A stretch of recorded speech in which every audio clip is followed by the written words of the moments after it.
la soo tabiyaa in doon badda dhex gooshaysay ay duufaanno ku kaceen oo ay qarqoontay rakaabkiina uu hal nin uun ka badbaaday ninkii sida ay mawjaduhu hadba dhan ugu hardinayeen ayaa isaga iyo qorigiisii oo uu doonta ka soo raacay jasiirad laga hayaamay ay ku soo xooreen dhowr dharaaro ayuu halkaas midhaha ku qadhaabanayay bakaylayaasha iyo kalluunkana uu ugaarsanayay ila biyo leh oo ku agyaallay mutulle yarna wuu ka cabbayay mudullahaas maalinkii milicda shiilaysay ayuu ka geli jiray habeenkiina qabowga dhaxanaha ayuu ka gobaadsan jiray maalin ayuu ninkii cunto dabka saartay oo uu damcay inta ay u bislaanayso inuu jasiiradda soo yara indha-indheeyo intii uu ka maqnaa dabkii ayaa dabkii waxa uu gaadhay mudullihii yarka ahaa ee uu harsan jiray ninku halkaas ayuu mudullihii ku basbeelay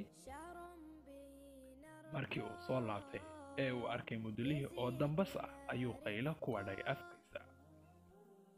waxa uuna yidhi waayo ilaahayow xataa mudullihii yaraa ee aan dhistay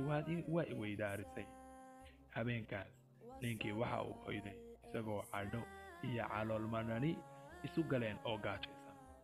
aruuriyadii markii uu indhaha kala qaaday ayuu farxad la kala batay kadib markii uu arkay markab isaga badbaadadiisa u yimid